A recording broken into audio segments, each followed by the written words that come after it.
And they had to go to an alley. They had to go to the back seat of their car. That was unsafe. And so we created this place for them, for us, a niche where we could use our medicine out of public view and enjoy each other. We're social creatures. There's nothing wrong with that.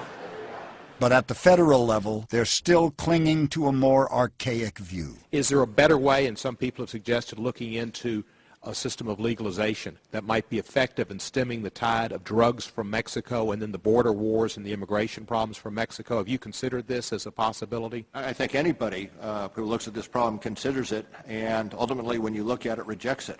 Let me ask you about the way... Too many people, I'm sorry, but there are too many individuals, both parents and others, who have lost their lives to drugs to give a ready answer that it should be legalized.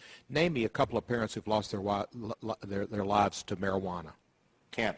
Exactly, you can't, because that hadn't happened. And there hadn't been a wave, because that's been a constant thing in America since Harry Anslinger, because African Americans used it and saw it as something that was crippling and gave it to the Latin Americans and put an ethnic tone to it. When have we, is there some time we're going to see that we ought to prioritize meth, crack, cocaine, and heroin, and deal with the drugs that the American culture is really being affected by and lives are being lost? That's not to say that we can't use cannabis as medicine, but as a plant, its quality, its purity, its strength, its consistency, it's difficult to regulate. And because of that, it's not ever likely to be reinstated into the pharmacopoeia. I think the greatest hurdle is that we need to get Congress to remove cannabis from the Controlled Substances Act.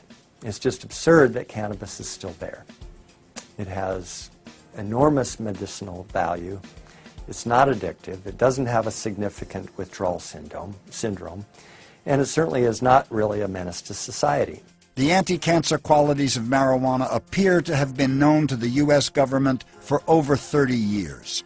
In a 1974-75 Medical College of Virginia study led by Dr. Albert Munson, they discovered that THC slowed the growth of 3 kinds of cancer: lung, breast, and virus-induced leukemia.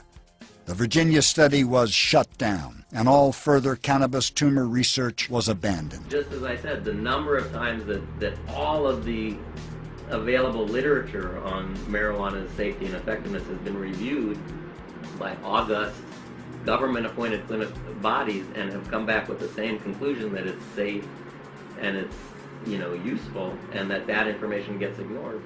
The problem remains, though, that nobody in Congress wants to be labeled soft on drugs. But as the states begin to legalize or continue to legalize the medicinal use of cannabis, I believe there will be a tipping point where the nation will be ready to change the law and allow people their right to use cannabis freely.